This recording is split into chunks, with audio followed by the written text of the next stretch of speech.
Assalamualaikum warahmatullahi wabarakatuh. Di sini saya akan mempresentasikan hasil kerja saya yang berjudul Kasus Intimidasi Terhadap Oknum Masyarakat dengan nama Anah, kelas 5D dengan NIM 1901301017. Demokrasi berasal dari bahasa Yunani yaitu demos dan kratos. Demos berarti rakyat atau khalayak, sementara kratos bermakna pemerintahan.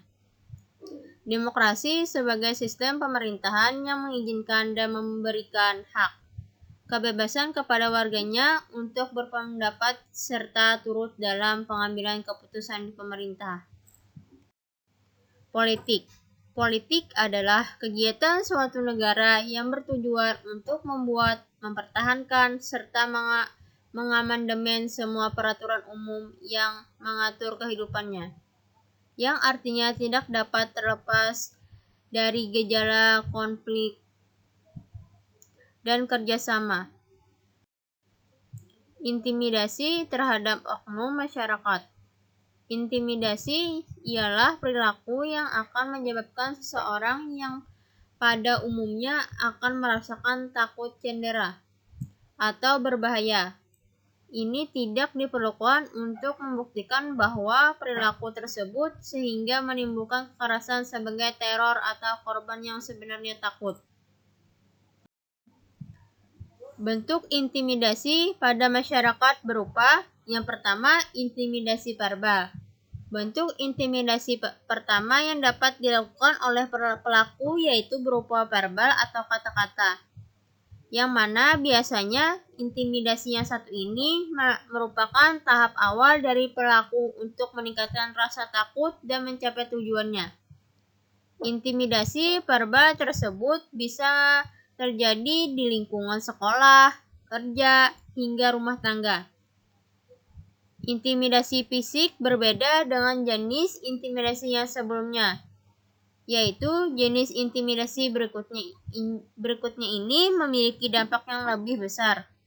Intimidasi yang dilakukan oleh pelaku tersebut secara lebih jauh dapat melibatkan anggota fisik. Jenis intimidasi yang satu ini biasanya cenderung membuat korban lebih merasa takut atau cemas, bahkan seringkali mempertanyakan dan menyalahkan dirinya sendiri. Intimidasi cyberbullying jenis, yaitu intimidasi yang berikutnya, yakni berupa intimidasi cyberbullying. Jenis yang satu ini kini marak terjadi di banyak platform media sosial. Biasanya hal ini akan membuat terasa tertekan korban saat melihat ataupun membaca kata-kata yang ditayangkan oleh pelaku kepada dirinya sendiri. Faktor yang mempengaruhi intimidasi terhadap masyarakat, yaitu faktor yang mempengaruhi intimidasi terhadap masyarakat biasanya seseorang atau sekelompok orang yang memiliki kekuasaan sehingga mengakibatkan mereka berbuat semaunya.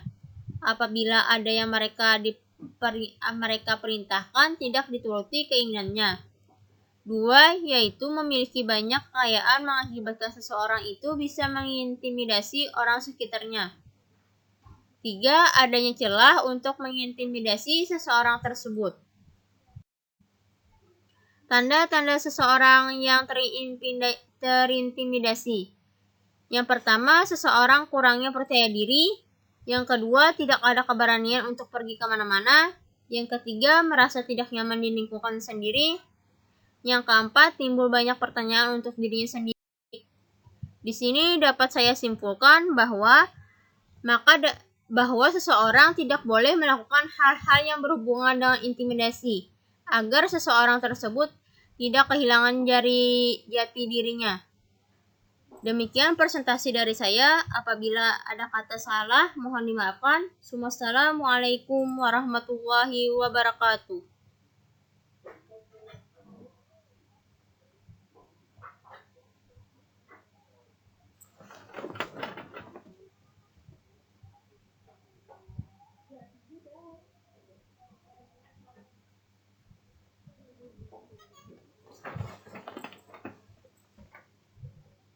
Hmm.